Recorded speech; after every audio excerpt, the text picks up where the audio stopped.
Bersama saya Nico Oliver dan Fadi Iskandar. Inilah Unseen. Ruang untuk merasakan karena tidak semua bisa dilihat.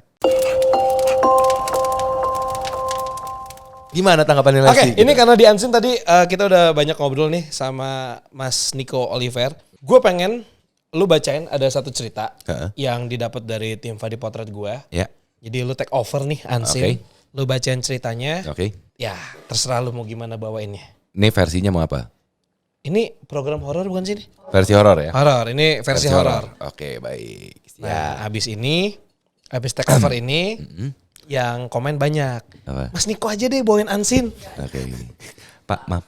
Balik ke atas dulu Pak, tagline-nya gue lupa Pak. Oh, enggak, ini laptopnya gue kasih ke lu. Wih, sombong banget sih. Makasih loh, baik banget sih. Mati Pak! Oh iya, enggak. Kaget gue. Bentar. Ngalangin. Brand taruh sini. Hah? Iya. Ngalangin Brand enggak? taruh sini. Covernya ngalangin enggak? Bisa diatur, ya kan? Oke.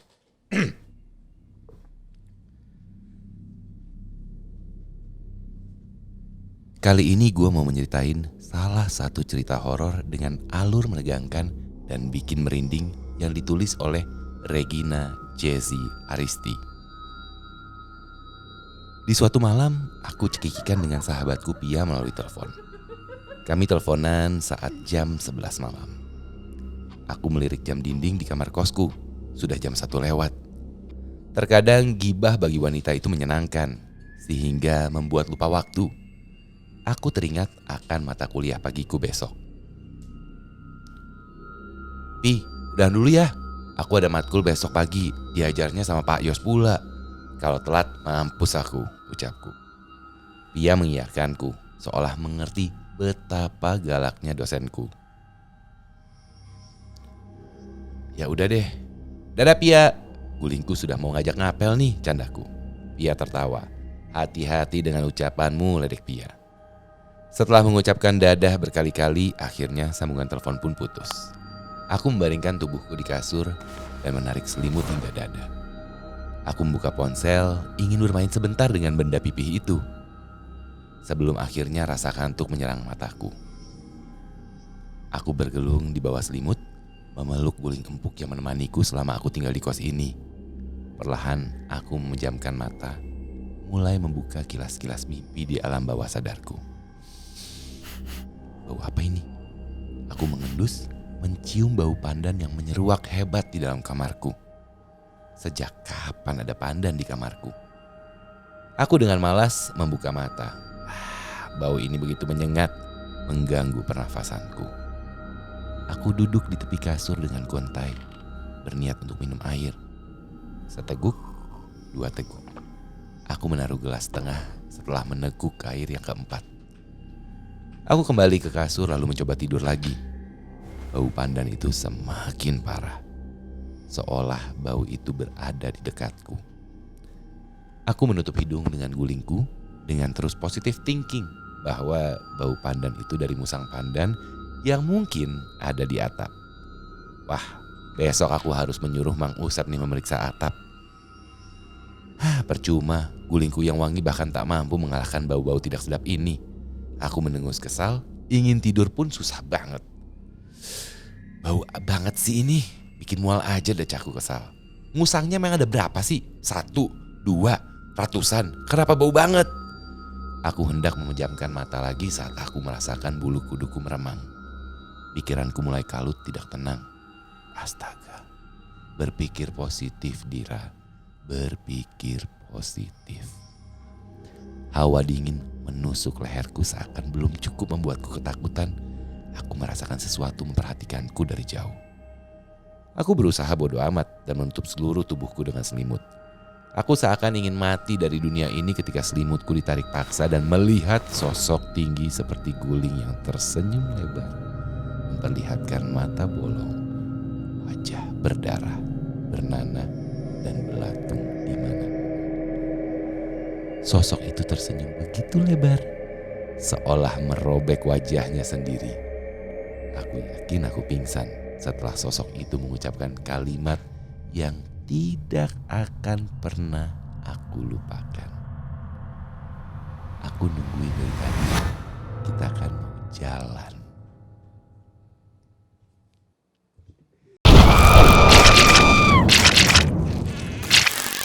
Gokil. Enak banget men. Iya. Enggak gini. Sampai ceritanya. Oh sampai ceritanya. Sampai banget. Emang selama ini dikirimnya pakai apa? Pakai WhatsApp jangan centang satu melulu gitu loh. Lu tahu? Sebelum gue mulai, gue sekarang selalu didikte sama. Bagaimana cara membacanya? Gimana cara bacanya? Mas Fadi coba baca lagi materi. Padahal gue belum baca loh tadi loh. Itu dia. Gue bisa baca udah 2-3 kali. Tetap aja nggak bisa bawainnya kayak lu. Kayak Ansin kayak Niko aja yang suruh bawain ya. Nah, enggak, tapi ini gue maksudnya harus jujur ya. Maksudnya gue bersyukur bahwa gue mempunyai background sebagai penyiar radio. Bahwa gue train to improvise dan juga langsung dalam sekejap lo harus bisa nangkep apa yang dimaksud dan lo harus bisa bercerita. Otak gue dilatih untuk itu. Itu yang sebenarnya membuat gue salah satu kuat ketika menjadi host sebenarnya. Gitu, Fat. Wow, jadi emang manfaatnya banyak banget ya ketika lu udah terlatih di radio. Iya. Di TV tuh kayak ya udahlah tinggal. Enggak juga sih. Oh, enggak juga ya? Enggak juga. Cuman maksudnya setidaknya ada lagi. Jadi gini, ketika lu di TV, lu kan memang diajarkan juga hosting sebenarnya kan. Cuman ketika lu pernah menjadi penyiar tuh kayak setengah ilmunya udah lu pegang dulu. Oh. Gitu. Silabus awalnya udah. Gitu. Nanti begitu sampai TV ya lu tinggal improvising aja untuk sesuai dengan kebutuhan acara TV. Kayak zaman masih dunia lu pikir gue bacanya apa? Apa tuh? Misteri. Lu tau majalah misteri enggak? Lu gak tau majalah misteri? Enggak. Majalah misteri. Nah, Bob, jadi majalah misteri itu adalah majalah-majalah ya kan tahu kan ya kan. Majalah-majalah klinik, majalah mistis. Isi iklannya tuh Gundam, pelet. serius. Praktek paranormal. Buset. Serius masih beneran. ada gak sih sekarang? Kayaknya masih deh. Kayaknya masih. Jadi waktu itu pertama kali gue gabung di Masih Dunia Lain, itu anak kreatifnya. Ya gue kan gak pernah pegang horor ya gitu kan ya. Ditanyain loh, residual energi. Pertama-tama nih makhluk astral, residual energi. Apalah istilah-istilah klinik. Lah kan gue kagak paham ya. Akhirnya lu dicekokin itu. Gue dicekokin gini, Nick lu penyiar kan? Iya. Lu biasa nyari info kan? Iya. Nih ya, nih satu beneran majalah misteri lu baca semuanya. Baik Pak. Oke, gue bahasa, Gundam, pelet, Banaspati itu apa? Gue kan kagak tahu. Lah, sorry ya, bapak gue Indonesia, emak gue Jerman. Bukan mau sombong nih ya, bukan mau sombong gitu kan. Cuman, lah bapak gue kan kerja juga jarang di rumah. Jadi gue nggak dapat asupan kuntil anak, genderuwo, Banaspati dan segala apa makhluk-makhluk astral di Indonesia tuh gue nggak terima. Oke, dapatnya apa? Lah emak gue Jerman kagak percaya begituan juga kan. Ya maksudnya mereka tidak dididik untuk besar dalam ruang lingkup itu. Mereka taunya Earthbound Spirit, mereka taunya apa Dracula mentok gitu. Lah kan kagak tahu kuntilanak Banaspati apaan. Tapi nyokap lu tahu ini enggak? Bella di Twilight. Apa tuh? Itu yang jadi Bella di Twilight. Vampir Twilight. Oh Twilight. Twilight. Kristen Stewart ya siapa sih? Kristen Stewart benar. Ya, bener kan Kristen Stewart kan ya. Mak gue mah gak tahu Kristen Stewart. Taunya? Hah? Dia taunya Luciano Pavarotti. Mampus gak lu? Ayo siapa ayo? Gua Nana juga Muscori. Iya. Penyanyi dia taunya penyanyi gitu. Mak gue gak tahu. Gue mentok di Bellucci kayaknya. Bellucci mana? Siapa? Andre Bellucci ya? Siapa? Andrea Bocelli. Iya itu. Yang buta. Bukan. Lah yang buta Andrea Bocelli. Siapa itu? Yang penyanyi tenor Andrea Bocelli. Bukan yang cakep. Cowok cewek? Cewek lah. Monica Bellucci. Itu mah pemain film. Iya makanya itu kan. Bukan penyanyi, pemain film Monica Bellucci. Lah kan Angkatan kita, gitu. kan kita lagi ngomongin Kristen Stewart. Emang dia penyanyi? Lo enggak kan gue bilangnya Luciano Pavarotti sama Nana Muscori. Iya. Gue nggak tahu. Sumpah gue gak tahu. Itu penyanyi kalau Luciano Pavarotti sama Nana Muscori itu penyanyi klasik. Kayak Andrea Bocelli, Josh Groban versi lebih klasiknya pak. Gue gak tahu tuh. Oke. Gitu. Oke, Nico Oliver, apa kabar? Baik. Basa-basi banget ya. Basa-basi busuk loh. Padahal udah 2 jam tadi kita ngobrol di luar. Tapi kita ngobrolin politik. Betul. Buset berat banget itu. Ya nanti Nico bakal gue undang lagi di Outframe. Kita akan ngomongin tentang perpolitikan yang ada di Indonesia. Karena kalau dari kuliah sendiri, Nico kan ngambil bidang politik ya? Hah? Kagak dong cuy. Oh bukan. Ekonomi. Oh ekonomi. Gue ekonomi. Makanya tapi lu ngejelasin ke gue tadi kayak paham banget politik. Gue pikir politik. Pak, seperti tadi kan kita sempat ngobrol sebelum tag ya. Iya. Bahwa kita harus paham segalanya biar terkesan paham. Jadi RI 1 nanti 2024 siapa? Pelatih nggak berubah, tetap RI 1. RI 1 merah ya kan. Betul. Dikawal dengan pas pampres. Betul. Siapa orangnya? Ntar aja tunggu. Kita lihat ya. Masih ada 2 tahun lagi. Hati-hati loh. Soalnya Bapak lagi pakai topi warna partai tertentu tuh Pak. Iya. Topi bapak Warna apa sih gue? Merah. Oh gue diambilinnya merah. Heeh. Gue gak punya kuning sama biru. Oh iya. Ya nanti gak apa-apa deh calon-calonnya gue undang ke Outframe gue. Oh, boleh. Ya. Lumayan Pak jualan. Sekarang kan isinya begitu Pak. Kalau ngobrol-ngobrol tuh sama partai politik, orang-orang politik tuh naik loh Pak. Oh emang? Itu yang subscribernya banyak. Juga gitu kan ngundang-undang politik. Gue loh. juga mau ngundang deh. Yang palanya sama kayak saya itu loh. Hari Panca. Bukan dong. Yang ngikutin gue. Kan gue botak duluan daripada dia. Dia kan dulu masih ada yang lancip di depan. Bezita. Jangan sampai gue menyebut nama dong. Udah. Oke, kita lanjut. Behave. Ntar susah ngeditnya. Iya benar. Yang nangis dia tuh editornya. Ya. Oke, sebelum kita mulai ngobrol-ngobrol sama Mas Nico Oliver. Iya. Lo ada keturunan Jerman ya? Ya. Berarti lo bisa bahasa Jerman. Oh kanih. Ada enggak? Kan itu apa? Kanih itu tidak. Oh, asu. Aso. Lo ngatain gue anjing. Bukan, maksud gue aso kan Akso. Akso. Akso. Itu asu beda ya? Asu guguk Pak. Oh, astagfirullahaladzim. Maaf, Iya. bentar nih sebelum kita perpanjang ya. Kasihan kan editor ya nanti ya gitu ya. Gue pengen nanya nih Ansin ini sebenarnya horor, humor atau apa nih? Nah, gue juga bingung nih. Hah? Apa kita ngomongin laci kiri aja nih? Gue harus behave nih soalnya kalau enggak nih. Gue akan berubah nih. Laci kiri udah gak tayang Pak. Kenapa? Masih, lagi gak diproduksi sama gue. Kenapa? Lagi sibuk banget ya? Hah? Lagi banyak project ya? Bukan. Kenapa? Capek aja ngeditnya sendiri. Ini dia content creator one man show. Iya kan? Mantap. Cuan dipegang sendiri jadi Iya, kalau ada cuan. iya. Sayangnya belum ada. Belum ada. Oke, kita balik lagi Iya. ke Ansin. Ini perlu opening lagi gak sih?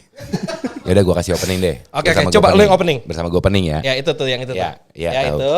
Ka- Iya siap. Oke, Siap. ini kamera lu. Tenang gue bisa baca skrip kok. Enggak gini. Karen, dia host TV fenomenal dan terkenal di eranya. Lo bener dong? Iya betul. Iya kan? Betul. Sekarang tanya siapa gue nggak ada yang kenal. Pasti Tanya sama anak-anak tahun kelahiran 2016. Mana ada yang tahu Nico Oliver siapa? cuy, masih bayi cuy. Ya iya. Umur 2016 enggak juga. 7 tahun, baru 7 tahun. Iya umur. anak gue 8 tahun. Nggak tahu dia siapa bapaknya. Oh salah bukan ya? Oh, salah bukan Jadi ya? selama Ya, ini- tahu. Salah ya. Gua kasih opening. Enggak, gue mau nanya tadi maksudnya anak buah gue tuh, kreatif gue tuh bukan bisa baca atau enggak. Kelihatan apa enggak tulisannya. Kalau enggak gue zoom nih. Pak, saya kasih tau ya. Untungnya sampai dengan umur saat ini mata gue masih normal. Enggak minus ya? Gak ada minus, yang kelakuan doang yang minus. Gak ada plus. Berharapnya sih saldo yang plus ya gitu kan. Gak ada silinder. Semuanya normal. Normal. Hidup gue aja yang kadang-kadang gak normal. Oke. Gimana kalau Ansin? Lah voice over tuh gue dibayar loh. Oh iya benar. Lu mau gak jadi hostnya di Ansin? Maaf kok jadi tukang. Lu mau gak jadi hostnya? Enak banget sih dengerin suaranya. Iya kan? Ya emang begitu coba latihan suara perut gitu. Oke. Ya. Ya. Cut kong, di-cut itu kong. Ingat Pak, perut kita nggak six pack. Oh iya benar. Lu lihat 2 bulan lagi. Sama. Gak berubah. Nggak berubah. Yakin. Jangan Nggak dong. nambah. Amit. Nggak nambah. Enggak. Gue lagi program untuk ngurangin nih. Oh, pantesan tadi WhatsApp gue. Lo lagi diet nggak? Gue bilang nggak ada kamus diet dalam hidup gue. Lu tau nggak? Hah? Ini semua satu rumah makannya burger. Wih, sombong banget sih. Gua Kenapa? ketoprak. Oh, sayuran. Oh, bagus. Bukan gitu. Apa? Nggak dipesenin sama anak-anak gue. Ya bukan apa Pak. Mohon maaf Pak. Katanya budgetnya habis. Orang mah talent yang diutamain ini enggak ya kru ya. Bagus. Iya, Gue iya. suka nih sama kru kayak begini. Iya. nih. Kalau di Fadi Potret gitu. Kru mau makan yang paling mahal, bebas. Kalau host mah, Hostnya talent mah ketoprak gado-gado, aja, ketoprak, yang nasi murah-murah bungkus aja. ya. Kadang-kadang cuma bude di sebelah. Kasih kerupuk aja lebih murah. Iya kan? Tapi emang bener, mereka sayang sama gua. Ketoprak nih, Heeh. kerupuknya bisa 3 bungkus. Oh, biar kenyang Pak. Iya. Biar gak makin mahal. Betul. Oke, Nico Oliver. Ya. Lu sempet nama lu terkenal banget nih ketika. Masa sih? Iya, gua kenal. Enggak lah. Waktu itu kan gua belum di TV nasional. Udah kali. Udah ya? Udah. Cuman gue baru mau naik namanya waktu itu. Cuman nama lu tuh udah wah karena host-host sebelum lu tuh juga punya karakter. Ya. Tiba-tiba ada lu, ya kan? Botak. Nggak sebelumnya juga botak. Iya, karena itu karakter program kan. Iya. Jadi selama ini Kan Bapak juga casting waktu itu Pak. iya, tapi gue nggak mau dibotakin. Makanya lu yang dapet. Kalau gue udah botak duluan. Karena lu udah botak duluan. Gue bilang sama produsernya, oke nggak apa-apa gue casting program ini. Tapi satu syarat, kalau saya keterima gue nggak mau botak. Karena kepala gue jelek. Tadinya dipikirin tuh kayak yang program-program komedi gitu Pak, ditempelin kain. Panas ya syutingnya ya, itu berjam-jam ya. Serius lu? Serius. Program horor katanya semua. Ini kenapa sih bercanda mulu? Ini apa yang salah dengan konten ini? Lighting udah sinematik, horornya udah dapat, nuansa gelap, bintang tamu yang beginian semua ketawa mulu. Hadapilah horor dengan humor. Iya. Kan? Unseen. From hihi to haha. Cakep. Emang itu tagline-nya gitu. Nanti gue ngeluarin merchandise gue itu tagline-nya. From hihi to haha. Yoi. Hati-hati Pak. Kenapa? Udah ada manajemen Haha Corp. Under Ernest. Jadi Kan lu beda. gak bisa. Oh dia pakai corp ya, lu gak pakai corp ya? Boleh. Ernest juga keren kontennya, in frame. Oh iya betul. Karena- Lu out frame. Betul. Cakep. Jadi sebenarnya gue sama Ernest tuh udah ada linknya ya. chemistry-nya, udah ada Chemistry-nya linknya. ya. Gitu. Saling bertolak belakang ya. Enggak, yang in frame dia. Out frame-nya Nah lu. setelah dari syuting dari Ernest, gue sih berharap bintang tamunya ke tempat gue out frame. Jadi in frame, out frame gitu. Oh bagus. Anak broadcast kali ya in frame out frame ya. Bagus. Gitu. Belum blocking nanti kan. Oke. Ini penonton kita tuh kayak ya udah kapan nih horornya. Oke. Sebelum kita mulai ke horor-hororan ini, gue mau mengingatkan kalau sampai ada kesebut nama-nama brand, harap hubungi description di bawah. Siapa tahu mau built in, Adlibs bisa hubungi Fadi ya. Ih, enak banget, cakep. Cakep ya, jualannya cakep ya. Betul. Ya kan. Nanti gue undang lagi. Gue langsung gitu aja Pak, dari awal kita bilang kalau mau built in, mau kerjasama bisa menghubungi description di bawah. Terus lu gitu. kasih tahu meja gue baru. Oh ya meja lebar, baru. ya kan. Jadi sofa udah baru. Sofa udah Oh, on the way. udah. Tadi Cuman gua mau jadi ini, karena merchandise. meja gue gede, jadi gue nanti bisa naruh Barang-barang built logo in gitu ya. gitu. Botol minum gitu kan. Ya Ini kan? sorry ya bukannya apa-apa, gue bukan yang ngasih minum. Gak ada dulu. brand endorse gue tahu Gak ada kok. brand endorse. Lu kalau minum ke belakang aja dulu. Enggak, gue tadi udah bawa botol minum warna hitam kok. Gak ada brand, polos. Polos, Itu iya. emang sengaja gitu kan. Biar nanti bisa ditempel ya brandnya. Oke. Ini kita mau mulai, kita opening lagi. Dari tadi juga udah mulai. Oh udah mulai. Oh udah mulai. Oke. Sorry. Oke. Niko, Ya. bisa ceritain sedikit gak sih kenapa akhirnya lu waktu itu memutuskan untuk oke deh, gue mau ngambil kesempatan untuk jadi host masih dunia lain. Ya. Soalnya waktu itu gue gak ditawarin masih dunia lawak. Kesel kan lu program begini gue bikin begitu. Ya. Oke. Serius Serius nih. Serius. Ini muka lu merah karena pantulan topi gue apa? Pantulan Oh, iya, sama ada lighting merah. Iya benar-benar. Jadi gini Pak, sebenarnya ini agak runut ke belakang jadinya kalau ditanya kenapa gue mau ngambil si masih dunia lain gitu kan ya. Gue itu memulai karir gue 2004 nge-MC. 2006 gue mulai siaran, 2007-an gue baru masuk TV. Ya kan. Gue baru lulus SMA. Makasih mengingatkan saya sudah tua. Serius. Tapi ingat yang pernah operasi dengkul siapa? Gua. Ingat aja loh dia. Makanya, jadi waktu itu kenyataannya adalah gini. Gue pernah di acara semi gosip lah istilahnya. Yeah. Gue pernah di acara nge-host ya buat as a host gitu kan. Gue pernah kemudian masuk ke dalam sebuah acara nuansa politik gitu kan. Yeah. Kuis ada pernah tapi nggak jalan panjang. Gue berharap dapat kuis lagi. Mau nggak anak TV ya bisa ada kuis ya. Gue suka banget kalau kuis kan ilmu kan. Betul. Gitu. Lu dengerin aja suara ini enak banget kan, bulat banget. Udah gitu ada gue pernah otomotif, gue pernah apa segala. Maksudnya all around jenis-jenis hosting tuh pernah gue cobain gitu. Dan akhirnya sebenarnya pas masih dunia lain pertama kali tayang di Trans 7 itu kan 2007 ya kalau nggak salah ya. Oke. Kalau nggak salah. Ada perbedaan nggak sih dunia lain? Karena gue tahu dulu kan dunia lain. Mas Hari Panca. Ya Mas Hari Panca. Karena waktu itu gue ingat banget. Waktu itu gue masih SMP, SD. SD kali. SD. Gue aja gue kuliah ya benar. Gue SD. Waktu itu pernah ada satu lokasi di dekat komplek rumah gue.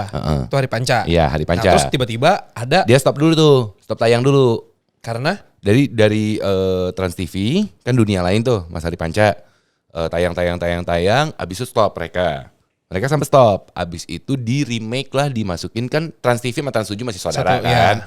Jadi akhirnya bikinlah di Trans 7 2007 kalau nggak salah 2008 atau 2009 pokoknya sekitar segitulah ya gue lupa. Abis itu gue sempat casting, kebetulan produsernya gue kenal juga gitu kan, gue sempat casting tapi nggak keterima gitu, bukan gue, akhirnya diterimalah. Terakhir pokoknya gini, gue ada beberapa hal yang nggak bisa gue ceritain di situ, siapa yang keterima dan segala apa. Pokoknya intinya episode itu akhirnya yang tayang adalah Rudy Kawilarang. selama 5 tahun. 5 tahun, nggak salah 2013 lah. Habis itu ternyata kontrak kerjanya Rudy udah nggak dilanjutin. Mereka sudah berhenti kerjasama dengan Trans7. Mereka nyari host baru. Gue di casting. Nah awalnya gue bilang, aduh horor ya. Gue sampai sekarang aja tuh agak susah untuk menerima host program horor loh sampai saat ini. Karena buat gue tuh image itu terlalu melekat. Iya kan? Iya. Waktu pada saat ditawarin tuh kayak ambil nggak ya. Tapi ternyata di satu sisi gue mau mengembangkan diri gue bahwa gue pernah host beberapa program lain. Gak ada salahnya gue coba horor. Akhirnya lu mau? Akhirnya gue casting. Ternyata gue keterima. Mulailah waktu itu gue jadi karena mereka ganti host, ganti format. Gue berdua sama Abi Galabi. Ya kan, jadi hostnya ganti-gantian gitu kan. Sampai akhirnya dalam rangka menyambut HUT Trans TV Transcorp keberapa di 2013 itu mereka live. Wih. Live untuk pertama kalinya masih dunia lain tuh dipegang sama gue. Live pertama kali. Sebelumnya tapping semua. Semuanya tapping gitu kan. Habis itu begitu 2014 Januari dikasih keputusan bahwa kita akan mulai tayang live setiap minggunya. Habis itu tiba-tiba baru minggu satu, minggu keduanya kita jadi 2 kali seminggu. Kita tayang 5 jam sehari dalam sekali penayangan. Jam 11 tayang, gue jam 4 baru bungkus kan. Gokil. Tapi kontrak gue gak naik. Gue baru mau komen. Tajir lu ya. Di otak lu kan langsung itu kan. Gila tajir. Angka gue gak berubah. Angkanya gak berubah ya? Angka gue gak berubah. Gitu. Karena ya awalnya gue cobain dengan tapping. Ini horor. Oh ya baru lagi. Tiba-tiba gue selama ini gak pernah mau live.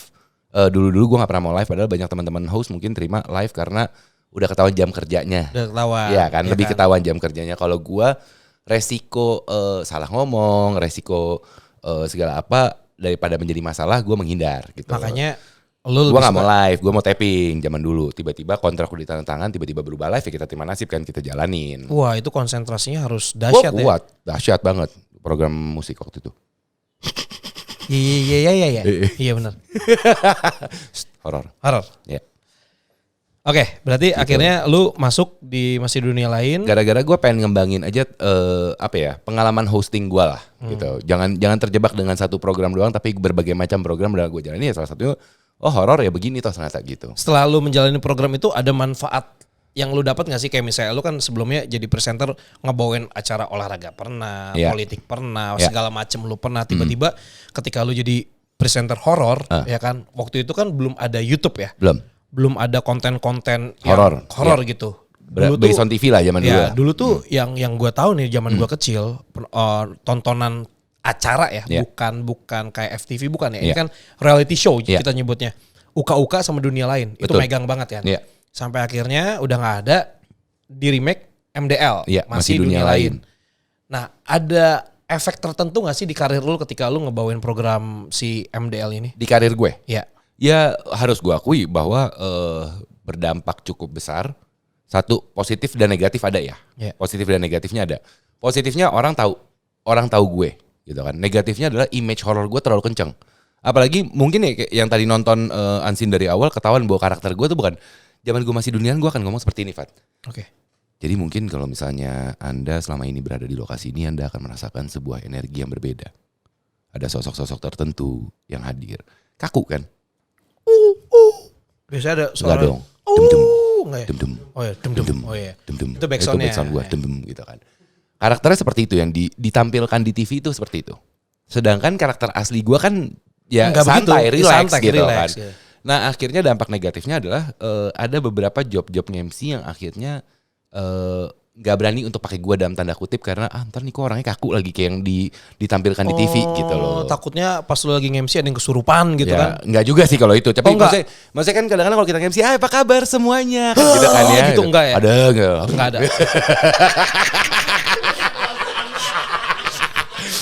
Ya kan, tapi kan kalau kayak MC nggak mungkin gue, hai apa kabar semuanya kan? Orang mikirnya kayak gitu. Padahal image gue tuh ya image yang terbentuk seperti itu. Tapi sebenarnya karakter asli gue bukan seperti itu, apalagi buat MC. Jadi akhirnya memang secara publisitas nama gue memang dikenal, tapi secara job MC berkurang. Padahal job MC itu penting banget. Buat saldo, ya kan, penting banget itu kan, gitu. Itu salah satunya Pak. Jadi itu kalau dari sisi profesionalisme ya. Jadi ada positif, ada negatifnya negatif, gitu. Betul. Itu yang lu dapat gitu ya. Iya, betul. Lu berapa lama sih jadi Kalau nggak salah lu sempet off dulu. Gue off, jadi 2013 gue masuk, 2014 dibikin live, 2014 September gue resign. Gue tidak memperpanjang kontrak gue. Karena? Ya itu salah satu banyak pertimbangan. Salah satu gue mau ngabisin waktu gue bareng keluarga gue. Oh iya. Karena kan gue berangkat live Rabu Sabtu every single week. Gue masih ada siaran waktu itu, gue masih ada nge-MC segala apa. Dan lu cuman ketemu sama keluarga lu Minggu, Senin, Selasa? Minggu, Senin, Selasa. Itu pun Senin, Selasa harus gue korbankan untuk radio. Karena kan gue ada kontrak juga kerja sama mereka. Jadi lu ketemu cuma hari Minggu? Hari Minggu. Lu pulang gak dipanggil om sama bapak lu, anak lu? Untungnya mereka belum bisa manggil om ya. Masih susah ngomong waktu itu. Oh iya oke. Gue takutnya kan karena lu cuma ketemu sama anak lu itu cuma dia. 1 hari dalam seminggu. Itu pun gue pakai untuk resting my body gitu loh. Capek kan cuy. Yeah. Lu ketemu energi, lu begadang segala apa. Lu butuh istirahat gitu. Apalagi kan I'm not that young anymore gitu loh. Waktu itu? Iya waktu itu apalagi sekarang. Gue tau lu mau ngomong situ kan. Mendingan gue nyela diri gue sendiri daripada celah orang lain gitu. Tapi kurang lebih seperti itu sebenarnya Fat. Jadi emang gue akhirnya salah satu gue memutuskan untuk resign adalah oke, baiklah. Gue kayaknya gak perpanjang kontrak gue. Gue sampaikan, gue September abis, gue sampaikan dari bulan Juni atau Juli udah gue sampaikan ke tim bahwa gue tidak akan memperpanjang kontrak gue. Tiba-tiba pas itu 2014 September beres. 2015 September gue Agustus apa Juli gue diajak ketemuan lagi sama anak tahun 7, yuk balik yuk mau nggak? Gue bilang hayu, tapi satu kondisi gue juga nggak butuh. Jadi gue nggak mau every episode gue. Kita berbagi aja kan, masih ada Ali, masih ada waktu mau pakai Amal. Ali nggak sempet dibotakin ya? Ali udah tipis, botak. Maksudnya udah botak juga. Ali botak. Oh, Ali sempat botak. Ali botak. Jadi satu-satunya host masih dunia lain, bukan satu-satunya host. Host masih dunia lain ya, yang tidak botak itu ada 2. Sebenarnya totalnya ada 2. Jadi yang pertama itu kan kalau kita runut kan ada Rudy. Habis itu gue. Nah gue itu barengan sama Abi Galabi. Abi Galabi yang gak dibotakin kan cewek namanya juga ya cuy. Iya betul. Ya ini kita ngomongin host cowok. Iya. Abis itu Ali. Nah Ali tuh botak. Pelontos kan, juga. Tapi sebelumnya belum pernah kan? Enggak, Ali pernah gak sih dia tampil tapi belum dibotakin? Enggak. Langsung botak? Udah botak. Pas tampil gue kayak udah botak. Jadi emang pada saat itu tuh emang dia udah tapi gak pelontos kayak gue bersih. Oh iya. Kayaknya dia ada sisa semili ya gitu-gitulah gitu. Abis itu sebenarnya ada Yama Carlos. Pada saat 2015 gue balik itu Yama Carlos sempat ada episode juga itu. Nah Yama gak dibotakin. Jadi satu-satunya bisa dibilang host yang masih dunia cowok yang gak dibotakin Yama Carlos. Yama tuh ada 2 episode, 3 episode gitu sebelum akhirnya kita bungkus. Sebelum akhirnya kita bungkus kan. 2015 kan bungkus semuanya kan Desember apa November gitu. Gitu. Jadi syarat untuk membawakan program horor pada di era zaman itu kan sangat terkenal sekali ya. Yeah. Mau dunia lain kayak mau masih dunia lain. Yeah. Itu salah satu syaratnya adalah untuk pelontos. Betul. Makanya tadi gue bilang, lu gak mau. Gue gak lolos casting. Ya, gara-gara lu gak mau dipelontosin. Betul. Ya. Karena gue semasa gue dari SMP sampai SMA rambut gue pelontos mulu. Oh. Enggak, 1 mili. Ya 1 mili yang cepak habis lah ya. Cepak habis, karena gue pas kibra gitu. Bosen. Dan gue udah tahu bentuk kepala gue tuh gak bagus. Gitu. Jadi gue gak mau. Sekarang macam-macam bisa Pak. Shading segala apa kan bentuknya bisa dibikin bagus Pak. Emang boleh di program itu? Kan harus begini. Lo tau gak sekarang nih kalau lihat ini mata gue kan hitam banget ya. Zaman dulu malah mata gue gak hitam Pak. Ada episode-episode awal. Jadi gue itu bahkan di episode awal itu dibilang muka gue kurang menakutkan. Kurang mistis muka gue. Terus akhirnya lu gelapin ini lu. Jangan sedih Pak. Gue disuruh pakai eyeliner Pak. Disuruh pakai eyeliner di sini Pak. Pakai sendiri waktu itu? Tinta dong Cin. Tapi ngebas suaranya gitu kan. Enggak lah, ada makeup artisnya emang. Gue dipakein eyeliner di sini sama di bawah apa sih? Eyeliner kan namanya? Yang di bawah eyeliner kan ya. Gitu. Sampai kadang ada kayak buat shadow kan hitam tuh. Jadi mata gue digelapin gitu. Biar lebih nuansa. Biar kesannya mistis gitu. Mistis dan serem. Kesannya kurang tidur. Tapi emang sebenarnya. Enggak juga. Lah itu kan live acaranya. Loh live. Gue kan tidur dari jam 5 pagi sampai jam 2 siang. Oh. Resting my body. Sedap gaya ya. Boleh dong cerita dong pengalaman suka dan dukanya lu ngebawain program horor tersebut. Oke, suka dan duka ya. Kalau buat gue sih maksudnya dukanya itu satu gue gak ketemu, jarang ketemu sama keluarga. Ya namanya lu tahanan program lah jadinya kan. Udah gitu kalau misalkan berikutnya lagi sukanya sih banyak sebenarnya. Sukanya banyak. Gue kadang-kadang karena kan gini. Lo kebayang gak sih kita tuh dedicated tim, Mbak. Orangnya itu lagi gitu kan. Jadi emang dedicated tim. Itu udah more like a family to me. Ya iya lo every single week lo 4 hari lebih banyak waktu bareng mereka dibandingkan sama keluarga lu aslinya gitu Iya. loh. Gitu kan. Jadi emang kadang-kadang masih sampai saat ini juga masih komunikasi, masih ngobrol segala apa.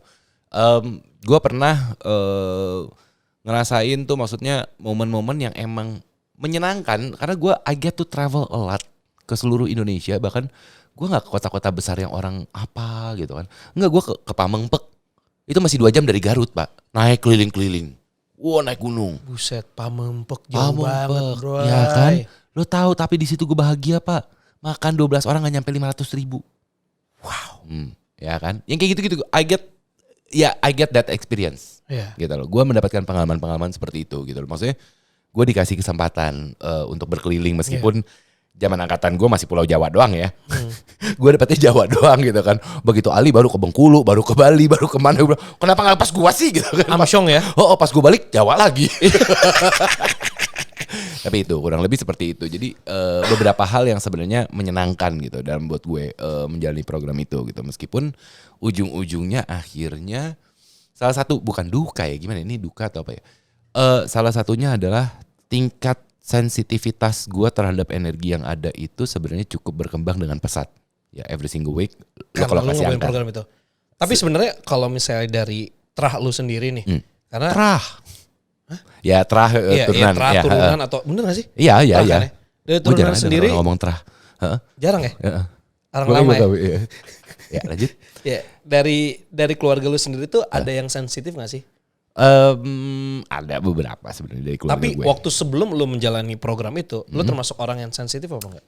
Jadi gini, pada saat gue pertama kali gabung dalam program itu, bisa dibilang kan praktisi ya, kita istilahnya praktisi buat teman-teman yang mempunyai kemampuan lebih, itu kan kita bilang practitioners kan. Itu kan ada Citra, ada Mbak Sarah, sama yang sering lah ada Aiko dan segala apa gitu. Tapi yang paling sering sama gue tuh Citra sama Sarah kan sebenarnya kan. Dan Itu yang udah emang tuker-tukeran lah. Tuker-tukeran. Abis itu ada beberapa yang ganti-gantian juga gitu. Tapi yang biasanya mereka gitu kan. Emang dari awal mereka bilang, lu sebenarnya sensitif nih. Gitu kan. Nah kalau mau runut ke belakang sebenarnya ternyata gue baru sadar emang ya ada beberapa pengalaman sebelum gue gabung. Tapi ya emang gue cuek-cuek bebek gitu kan. Kayak misalnya gue inget tuh pertama kali sebenarnya gue interact dengan energi kayak gitu adalah ketika gue SMA. Oke. Gue lagi main ke rumah temen gue, kita mau pergi, gue numpang ganti baju di rumah dia lantai 2, belakangnya tuh ini gue mau ganti baju, nih kaca gitu kan ya, nih kaca di kamar, nih kaca, belakang tuh balkon. Oke. Belakang tuh balkon ada rumah jadul gitu zaman kan. dulu. Gue ganti baju, pas gue lagi ganti baju, pas gue angkat begini, di belakang dari cermin gue kayak ngeliat ada sepasang orang cowok cewek, tak gitu kan. Di balkon? Di balkon, berdiri di balkon gitu Oke. kan. Tapi gue ganti baju set, pas gue udah jadi setengah gitu kan, nggak tahu baju lo lagi angkat ini tuh mata lu masih kelihatan, set udah nggak ada. Gue nanya sama temen gue, ternyata emang di situ ada pasangan itu. Lu merinding nggak pada saat itu? Enggak Pak. Oh, lu termasuk orang yang berani ya? Gua mungkin termasuk dari dulu gini, gue punya prinsip gini, apapun energi itu mereka tidak akan mengganggu kita kalau kita tidak mengizinkan. Gitu lah. Nice, ya. Buat gue itu, maksudnya senegatif-negatifnya mereka menyerang gitu ya, efek itu akan bisa lu tahan kalau lu punya barriernya sendiri. Lu punya tameng lu sendiri, dimana tameng gue adalah gue tidak mengizinkan mereka untuk macam-macam sama gue. Meskipun setelah MDL ternyata prinsip itu enggak begitu gitu. Tembus-tembus aja? Tembus sih enggak, cuman drained banget. Energi gue drain banget. Kerasa banget, capek Banget itu berasa gitu loh. Itu bukan karena lu begadang dan umur ya? Ya itu juga sih gitu loh ya. Tapi beda, efek drainnya tuh berbeda Pak. Ketika lu kelelahan karena lu fisik sama lu kelelahan energi dalam lu itu beda gitu. Bahkan ada beberapa momen yang gue sempat ngubungin Citra sama Sarah waktu itu kan berapa kali gitu ya. Gue tuh sampai berasa negatif, tau gak sih lo? Maksudnya gimana tuh? Jadi kayaknya ada energi-energi usil nempel di gue segala apa. Gue tuh sampai sudut pandang gue terhadap semua hal dalam hidup itu adalah pasti point of view yang negatif. Ini orang rese, ini orang ini.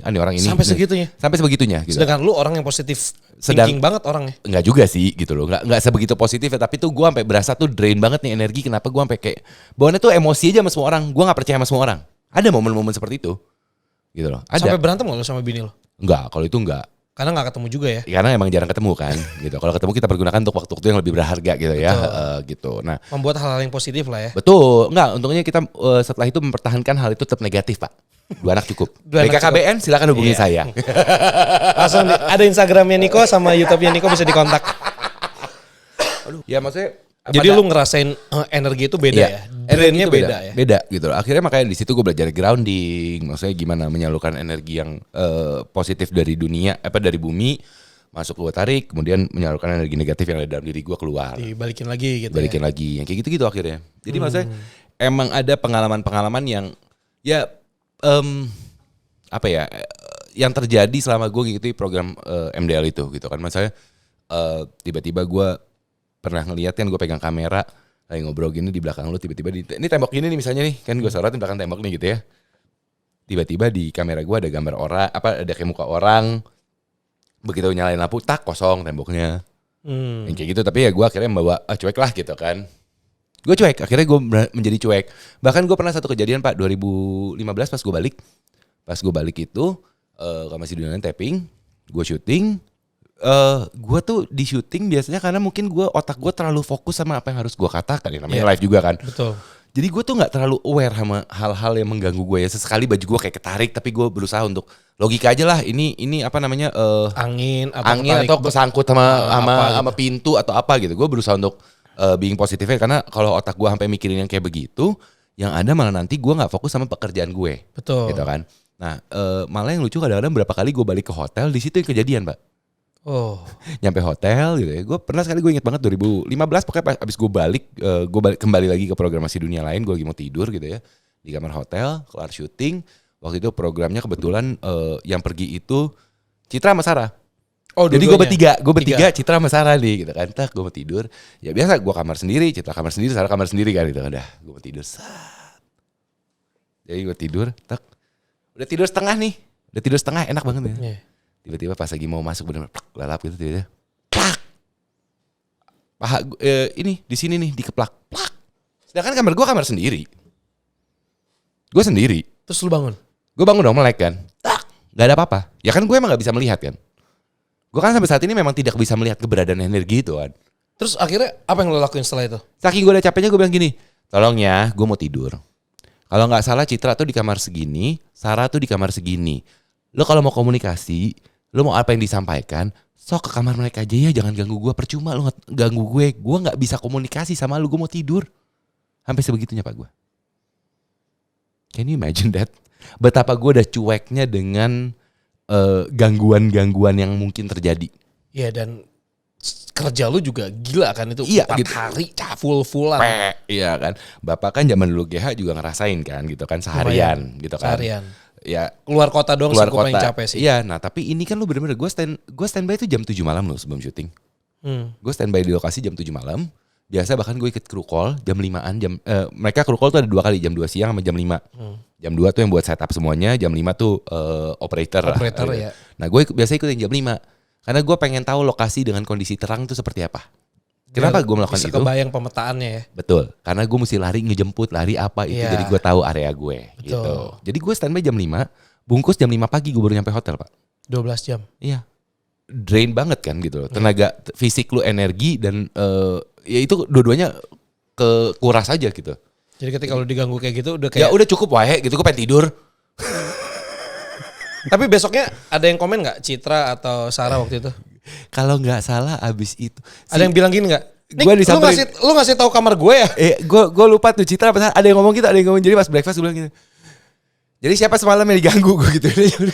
Gue lupa tapi siapa yang nyaut gitu. Tapi ada yang nyaut gitu. Ada yang nyaut. Tuh hotel masih Jawa Barat kok. Gitu. Itu salah satu pengalaman itu unik ya. Unik. Selain itu ada lagi nggak yang lebih serem? Karena kan lu ngebawain program itu tuh seminggu tuh 4 hari ya. Itu gokil seminggu sih. 2 hari sebenarnya tayang. Cuman gue kerjanya 4 hari. Tapi kan kerjanya 4 hari. Iya. Ya kan kalau gue di DMS 1 hari 1 episode. Iya betul. Gitu. Jadi gue kerja cuman seminggu cuman 2 kali. Iya. Gitu. Itu syuting. Iya. Dan bukan live, bukan gimana gitu. Dan nuansanya kan beda ya cuy. Nuansanya beda. Kalau DMS kan memang exploring kan. Sedangkan gue zaman masih dunia lain itu bahkan gue sengaja meninggalkan orang di dalam untuk berinteraksi dengan yang ada di sana. Jadi kan sebenarnya kita malah mancing energi yang ada gitu kan. Iya. Kalau lu tanya ada gak sih pengalaman? Ya pengalaman ya gue mau bilang standar juga mungkin kalau orang-orang yang gak pernah pegang program horor juga. Kok standar sih Nick gitu kan ya. Iya. Ya nyium bau anyir. Itu biasa lah ya. Iya kan jadinya akhirnya biasa kan buat kita yang Buat kita yang sudah Iya. bergelut dalam dunia horor ini akhirnya menjadi sebuah hal yang oh ya udah gitu. Tapi kalau misalnya orang-orang dulu masa sih lu ngecek nggak di situ ada apa gitu. Nah, buat mungkin teman-teman yang nggak tahu, gue itu adalah seseorang yang sangat amat mengutamakan logika dulu baru apa yang terjadi. Iya. Jadi ketika misalnya lu tanya sama Fadi, lu tanya sama Sarah, lu tanya sama Citra segala apa gitu. Kalau kerja bareng sama gue dalam dunia perhororan, yang gue cari dulu adalah pertama logikanya. Bisa gue patahin nggak nih dengan logika, gitu kan? Kenapa? Karena gue punya prinsip jangan mengkambing hitamkan hantu. Kasihan, belum tentu mereka bersalah. Setuju. Gitu loh. Jangan kita selalu mengkambing hitamkan itu gitu loh. Jangan Begitupun untuk kehidupan. begitupun untuk kehidupan. Demi untuk kita wangi, jangan Ya, sampai kita jangan nyalain orang lain Iya. gitu kan. Nah, gue tuh akhirnya gitu. Jadi gue selalu berusaha untuk mencari logikanya dulu. Oke. Gue tiba-tiba lagi berjalan, kadang-kadang tiba-tiba kan keramik nih suka naik dikit pecah gitu, prak gitu kan. Orang kalau misalnya wah ini masih diganggu ini masih ada setannya nih gini. Padahal itu Gelembung gitu. Gelembung yang kemungkinan terjadi ketika gue syuting kala itu, gue banyak tim. Mungkin aja gelembungnya tuh merata tapi kemudian karena kita nginjek bersamaan untuk beberapa area lain, Jadi dia satu mengumpul ke tengah dan akhirnya nggak kuat, plak, pecah kan gitu. Itu bahkan kan salah satunya gue selalu ngecek tuh lokasi-lokasi yang sorean gitu masih terang ada apa aja. Iya. Jadi ketika lu bilang bahwa anjir mungkin lu siang-siang gini apa lu nggak tahu lokasi sekitarnya apa. Sedangkan gue udah tahu gitu loh. Ya karena lu ikut kru call yang Kru call sore gitu loh. Jadi lu masih bisa ngeliat Kondisi terangnya terang gitu. Lu tahu ada apa aja, ada tempat sampah kah, Iya. apa bangke kah, Iya, atau apakah. Bahkan yang gue tadi sempat ceritain si perempuan yang gue sorot dalam kamera itu karena siangnya itu sorenya itu gue masuk kan kondisi terang, gue tahu temboknya itu banyak gambaran-gambaran, Pak. Banyak orang-orang nyoret-nyoret gitu. Lu kalau ke ruangan terbengkalai kan orang tuh iseng kan gambar-gambar. Nah, gue ketika itu Ada aja lope-lope. yang kayak gitu-gitu. gitu. Was here gitu Iya. kan, yang kayak gitu-gitu. Kalau nggak gambar kayak gitu, terus udah gitunya gitu. Sensor susah Pak ntar Iya, ngeditnya Pak. Kan saya tahu rasanya ngedit Pak, kasihan Pak. Iya. Sorry ya Kong. Kasihan editor ya kan. Nah gue tuh sampai si yang ketika gue sorot begini, gue lihat di belakang lu ada gambar itu, ini gambar jelek lagi. Gue masih mikirin broadcast loh, Pak. Masih mikir itu. Broadcast loh, gambar gue jelek, set, gue pen down, gue zoom, jadi nggak kelihatan. Begitu di lokasi yang sama lampu nyala, oh temboknya bersih, tuh ternyata ya udah gitu loh. Tapi ya udah, gue mencoba untuk mencari videonya kan gue record kan. Gue record itu nggak ada Pak. Lu ngeliat dengan mata lu sendiri aja. Iya, itu nggak ada. Atau gue pernah juga misalnya tiba-tiba gue ke ada satu daerah, gue lupa lagi nama daerahnya apa. Tiba-tiba gue tuh di ini Pak, kaki gue tuh bisa nggak gerak sama sekali. Jadi kaki gue tuh yang biasa jalan, tiba-tiba masuk area tuh sampai kaki gue gini, kekunci. Kayak keram. Kalau kram beda. Kram tuh gini, misal pinjam tangan ibarat kaki nih ibarat kaki gitu ya. Kalau kram kan lu tegang gitu kan. Iya. Ini nggak kayak gue dikepit begini nih. Lu lagi jalan sendiri. Waktu itu ada Risa kalau nggak salah. Oke. Episode Risa. Ngerapet gitu Jadi terus ini kaki gue kan jalan nih, kita kan jalan gini. Kaki gue tuh kayak di plek.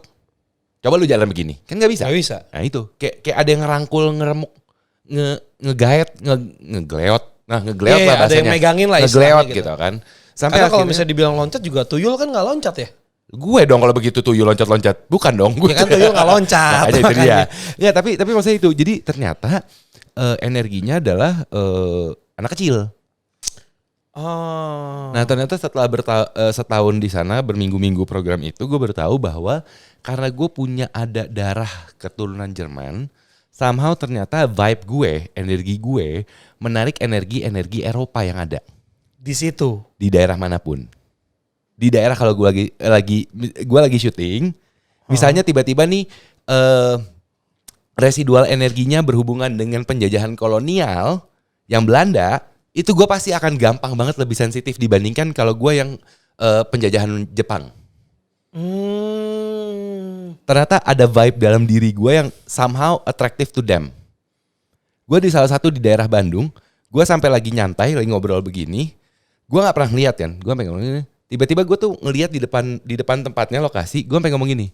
Correct me if I'm wrong, gue nggak tahu, gue nggak ngeliat apa-apa gitu ya. Cuman gue ngomong, siapa praktisinya waktu itu gue. Correct me if I'm wrong, kesana ada cowok baju safari putih semua lengkap dengan kumis dengan topi. Ya zaman itu. Iya, iya. Berdiri situ lagi pegang cerutu, lagi kayak ngelisong gitu. Ya lo ngebayang gitu kan. Bener nggak? Gue bilang gitu. Bener Nick. Oke. Jadi ternyata gue emang atraktif. Nah ternyata si anak kecil itu adalah anak korban. Kan pada saat peralihan penjajahan kolonial ke penjajahan Jepang, banyak orang-orang keturunan Belanda yang memang dibumi hanguskan juga oleh Jepang gitu kan ya. Ketika itu. Nah ternyata ini adalah salah satu korban-korban itu. Gitu. Dan ternyata mereka emang lebih atraktif. Bahkan kalau nggak salah kayak, nah setelah itu beda lagi nih. Pada saat gue ikut DMS, anak-anak lebih gampang interaksi sama gue. Iya. Karena figur kebapaan gitu. Gue punya 2 anak, jadi ada energi vibe-nya gitu. Itu ya ada yang Vibe dalam diri gue yang kayak magnet buat mereka gitu loh. Iya. Ternyata itu gitu loh.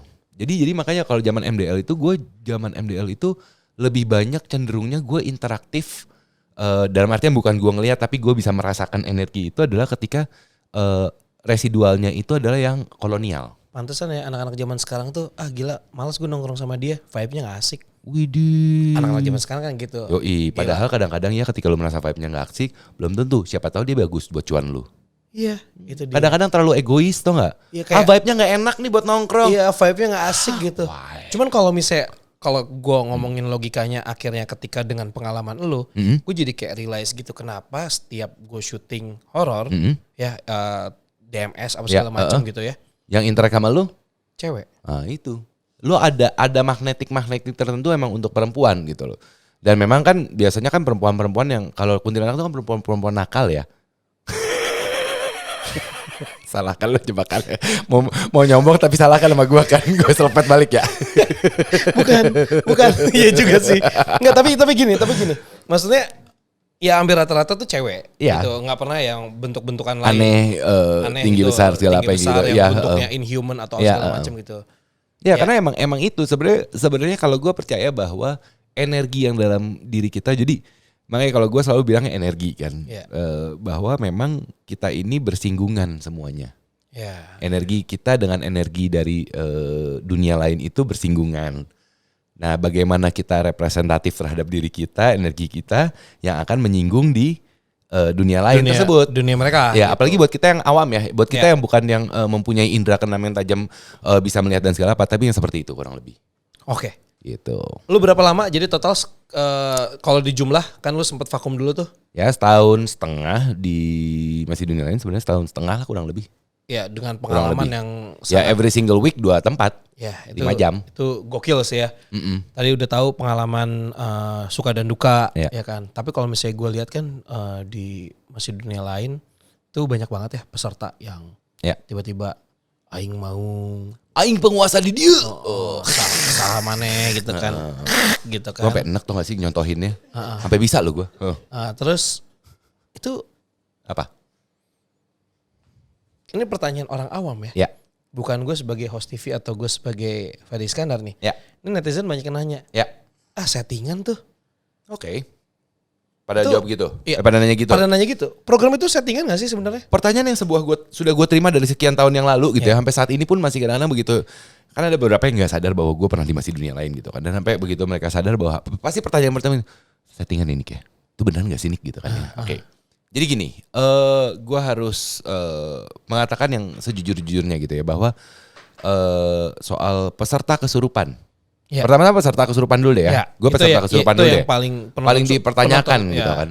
Peserta kesurupan gini, kita tidak pernah menyuruh mereka untuk kesurupan. Oke. Lu kesurupan ya? Gak pernah. Gitu kan. Cuman kadang-kadang ada beberapa yang memang ketika mereka seleksi masuk buat menjadi peserta, kita nanya, lu pernah berinteraksi belum sebelumnya? Dan ada memang, oh ya kita coba milih yang udah pernah berinteraksi dengan harapan mereka akan lebih mudah untuk mendapatkan interaksi di lokasi. Gitu. Tapi ketika mereka lose control, kita gak bisa. Itu satu. Kedua, I have to be honest, ada beberapa yang memang pura-pura. Tapi bukan kita yang nyuruh. Oke. Karena apa? Ini satu nih, tolong banget, ini juga pesan gue. Sampai salah satunya itu gue kesel sama si program ini, si Masih Dunia itu bukan kesel gimana ya, maksudnya gue sayang sama nih program tapi gue kesel. Karena kan jadi pada saat peserta kesurupan kan gue kan berusaha untuk menanyakan dong. Gue ngobrol sama mereka lo, gitu kan. Lo di sini berapa lama? Lo dari lokasi mana segala apa? Kan disorotnya lebih lama ya. Dan setelah itu ternyata netizen tuh pada suka gitu. Wah, kagum sama si ini, gara-gara si ini jago nih bisa interaksi. Malah yang dianggap tuh jagoan banget nih gitu kan. Yang gua ajak, si peserta yang gua ajak itu kan malah dianggap jagoan. Ternyata ada orang-orang yang berusaha untuk menjadi terkenal dengan pura-pura kesurupan. Ngerti gak lo? Karena dia tahu dia bakal disorot lama di TV. Jadi dengan kondisi di daerah Banci dia akan tampil ya. Nah, si orang ini banci tampil dengan harapan dia akan diakui sebagai orang jagoan di kampung itu, di desa itu, sehingga akhirnya dia berpura-pura. Nah, ketika itu terjadi, biasanya gua nggak mungkin untuk langsung bilang lu pura-pura. Gua nggak mungkin. Apalagi itu program live. Gua nggak mungkin, ya dong. Biasanya gua akan mempersingkat banget waktunya. Karena I get the feel ketika gue pegang pun gue bisa tahu kan. Maksudnya gue bisa ngerasain nih orang energi benar apa enggak. Kalau gue udah ngomongnya cuman dengan siapa di sini? Dengan siapa sih itu? Aing Fadi gitu kan. Berapa lama di sini? Gitu kan. Udah gue akan bilang, udah ini udah gak bisa di ini udah keluarin aja Kang. Gitu. Arif atau siapa keluarin aja deh gitu. Atau tim boleh bawa keluar aja gitu. Jadi gue akan berusaha mempersingkat waktu dia depan kamera pasti. Jadi udah ketebak itu lah ya. Responsibility moral gue. Ya. Gitu loh. Itu yang gue lakuin. Gitu. Itu salah satunya. Jadi bahkan gue pernah sempet istilahnya tuh gini. Di belakang itu gue kadang-kadang sampai akhirnya begitu break atau gue lagi balik, gue nyamperin orangnya. Gue ngajak ngobrol. Gue bilang, Mas gak usah pura-pura gitu loh. Gak usah. Lu kalau emang gak bisa berinteraksi ya udah. Lu ceritain pengalaman. Lu gak usah pura-pura gitu. Bukan apa, gue lebih serem sama lu, kasihan. Ketika lu melakukan sebuah kebohongan di lokasi itu dan lu mengatasnamakan makhluk-makhluk energi yang ada di situ, energi itu bisa marah sama lu. Iya. Dan energi itu bagus kalau lu dapat energi yang positif yang gak balas dendam. Kalau lu dapat energi yang negatif yang punya pendendam gimana? Efek jangka panjang yang tanpa lu sadari. Iya. Gitu. Jadi gue malah kayak gitu sebenarnya, Fat. Yang gue ingetin. Jadi kalau ditanya pura-pura apa enggak sih? Ingat kita gak pernah menyuruh mereka untuk kesurupan. Kita gak pernah bikin gimmick gitu. Gitu kan ya. Cuman apakah benar atau tidak? Ada beberapa yang kayak gitu. Yang tapi karena dia sendiri pengen yang tampil gitu. Iya, Jadi tampil. itu kadang-kadang tuh makanya gue kadang-kadang kalau begitu Twitter rame nih, wah si ini jago banget nih bisa komunikasi segala apa. Enggak gue repost, enggak gue retweet segala apa karena gue tahu ngapain nih orang kayak gini dikasih panggung. Oh my god, cuman retweet. Iya, zaman dulu. Ya kan zaman dulu. Buat gue adalah jangan ngasih orang-orang yang sebenarnya enggak perlu panggung dikasih panggung, enggak usah. Ya. Jadi enggak usah, biarin aja gitu. Kalau gue gitu, kurang lebih. Itu kalau soal kesurupan, gimmick atau enggak. Gimana yang ngejawabnya ya Pak ya? Gini, gue soalnya agak malas untuk berdebat panjang. Oke. Kalau ditanya, masih dunia lain tuh pasti gimmick ya, pura-pura ya? Oke, baik gue jawab gini aja ya. Gue pertanyaan pertama ketika gue ditanya seperti itu, gue akan menjawab pertanyaan gini. Lu tipe orang yang percaya atau gak percaya? Okay. Kenapa? Kalau lu percaya, gue bilang itu gak benar misalkan, lu akan mendebati gue. Lu akan berdebat sama gue. Ketika lu gak percaya, gue bilang itu beneran, lo akan berdebat sama gue. Intinya gue malas perdebatan. Jadi saran gue adalah ketika ada orang yang bertanya, apakah selama ini masih dunia lain adalah program gimmick atau enggak? Gini aja deh, tanyakan sama diri lo percaya atau tidak. Kalau lo percaya, ambil hikmahnya. Kalau lo gak percaya, ambil hiburannya. Namanya juga acara TV, udah beres. Selesai. Gak semua hal perlu diberdebatkan. Betul. Ya kan? Jangan kayak netizen masa kini, semua didebatin. Ya, setuju. Apalagi Pak? Mau ditanya apa lagi Pak? Saya orangnya mau kok bercerita. Apa? Mau nanya apa? Oke, terima kasih Niko. Udah gitu doang? Udah beres. Udah beres? Kan kita mau syuting yang itu abis ini. Oh iya betul. Ya kan? Udah segitu doang? Udah. Benernya gak ada lagi nih? Materi gue habis nih. Ya aduh. Jadi kalau lu Fat iya, gimana out Fat? frame untuk out frame. Oh iya. Untuk nanti out iya, frame. Boleh. Kalau out frame lebih luas. Apanya? Hah? Apanya? Tempatnya apa ngobrolnya? Ngobrolnya. Oh ngobrolnya. Tempatnya segini-gini aja. Cuman diakalin gitu. Cakep ya. Pasti modal gede Pak ya. Hah? Modal gede ya Pak ya. Coba kalau ada brand bagus lah. Bisa Yeah. branding. Biar teman saya ini bisa terus mengembangkan gitu loh. Dipikir beli mic ini murah apa kagak. Gue tahu harga mic ini apa sih? Sennheiser. Rode. Oh. Lumayan sih. Lumayan. Ini juga gue tahu harganya berapa soalnya lumayan ya kan. Kamera lumayan. Kamera. Kamera beli. Bukan endorse. Satu doang. Keterlaluan gak mau endorse nih sekarang kamera tuh kenapa sih udah gak mau endorse? Gue bingung. Karena keperluan orang. Banyak soalnya ya. Udah keperluan. Udah jadi barang. Komoditi jualannya tuh itu ya. Gitu. Jadi udah gak perlu endorse buat. Oh iya lo harus pakai ini ya. Terlaluan. Tapi telur masih egg garnic kan? Tetep. Egg garnic. Mana lu bawa nggak? Kagak, ntar gue kirim gampang. Nanti kalau dapat egg garnic lagi, kita lupa mulu loh. Setiap kita mau bikin konten masak, kok nggak pakai egg garnic? Jadi gini. Sampai gue tegor ya. Egg garnic gitu abis. Kan gue bilang tinggal kabarin aja. Nah itu dia kan gue nggak enak minta mulu. Ya tinggal kabarin. Oh iya benar. Kabarin aja kan dikirim apa kagak kan beda persoalan. Bener. Kadang-kadang mah gitu. Sama aja lu ngomong sama brand. Iya kan lu ngomong sama brand apa lu mau kamera apa coba lu ngomong kamera apa. Sekarang lu kepikiran tuh mau kamera apa? Gua lagi buat syuting lu misalnya nih. Komodo Red. Komodo Red. Red Komodo. Berapa tuh harganya, Pak? Murah kok. Berapa? Nggak nyampe 100. 99. Oh iya? 99. Nggak nyampe sih, kurang Rp1. Iya. Ya bilang lah itu misalkan Iya. gitu ya. Brandnya apa? Red. Ada Namanya Komodo. nggak perwakilan di Indonesia? Nah itu juga gue nggak tahu. Oh, Ya siapa itu. tahu ada yang dengar gitu. Oh ya misalnya itu yang Jadi pegang. kamera master yang, gue tuh. yang pegang distributornya atau apa gitu kan ya bisa. Sekarang gini dengan harga segitu bisa kok ditawarkan beberapa episode, Bisa. konten, Bisa. Instagram, YouTube segala apa. Bisa. Sekarang tuh gini segala bentuk kerjasama tuh bisa dilakukan. Yang penting saling menguntungkan aja. Betul. Ya kan? Simbiosis mutualisme. Anda butuh pengguna butuh Anda. Tolonglah kerjasama lah. Ya kan Betul. brand di sini bisa. Betul. Terus dari tadi Di sini Adlibs bisa. banget Ya nih gue, kan? Adlibs bener. Suaranya iklan. Di sini bisa. Butuh Taruh konten. sini bisa Iya. ya kan. Butuh voice over, saya juga bisa. Bisa banget. Nico Oliver, thank you so much. Sama-sama Pak Iskandar. Mantap. Mantap. Ya kan?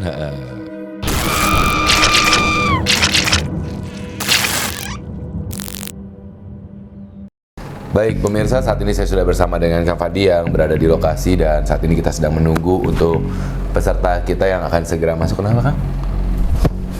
Kenapa? Apakah ada gangguan energi apa? Nyamuk. Oh nyamuk. Lagi musim demam berdarah memang harus diperhatikan ya. Baik. Kusir langsung. Betul. Sekarang kita sudah melihat peserta kita sedang memasuki ruangan saat ini. Baik. Mana? Oh, ini. Oke. Silakan di tengah. Tengah. Oh jangan tengah. Boleh, Kang boleh di sini Kang? Kenapa ini sempit banget ya? Bukan Kang. Kalau saya sebelah sama dia feedback. Oh iya benar. Iya kan, mantul ntar. Oke, baik. Kenapa mual? Kenapa? Mual? Kebelet? Toiletnya sebelah situ, tapi kita... Enggak, itu dapur. Oh itu dapur? Ini toiletnya. Oh sini Iya, toiletnya? toiletnya selalu. Mau ke toilet dulu? Mau toilet dulu nggak apa-apa? Nanggung Hati-hati ya? bisa Bentar, lepas. Mas, maaf, gelap. Oh iya boleh Iya. buka. Oh iya, Silakan, benar. silakan. Lupa. Iya. Dengan siapa? Siapa? Budi. Ibunya di mana? Jakarta. Kenapa nanyain ibu? Kan ini Ibu Budi. Benar juga. Ya kan? Oke, baik. Kayak pitbull ya? Iya benar. Iya kan? Oke, baik. Serius. Serius ini. Wah, waduh, sebentar.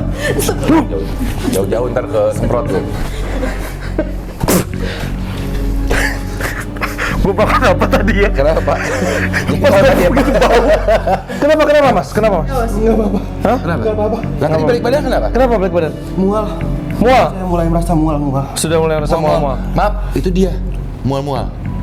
Oh, bukan saya. Iya kan? Iya benar mual. Iya. Oke. Udah tenang? Udah, baik. Jadi mungkin silakan Kak Fadi bisa menceritakan ada energi apa saja kepada peserta kita. Oke. Ada apa aja tadi di sini? Nah kan tadi lo ngobrol. Oh iya. Udah kita ganti. Silakan untuk mungkin diceritakan ada energi apa aja. Ya, di sini ada energi negatif yang terlahir. Mas, kenapa Mas? Mas, kenapa kedinginan? Saya tahu Mas memang hidup berat ya. Ini Ini baru kayaknya putus lagi Mas. masalah hidup ya. Baru putus. Kenapa? Oh, mungkin silakan disampaikan kepada mantannya apa yang pengen disampaikan ke depan kamera. Kira-kira mungkin sudah lama tak bertemu. disampaikan. Sampai aja. Nggak apa-apa. THR mungkin belum. Enggak maksudnya. Dia kaget pak. Kaget pak. Untung latahnya bagus ya. Untung latahnya bagus. kata-katanya nggak kasar ya. Untung latahnya bagus pak. Ya. Apa yang mau disampaikan? THR mungkin belum turun. Ya, Yas. Jangan lupa like, subscribe, dan komen. Ya.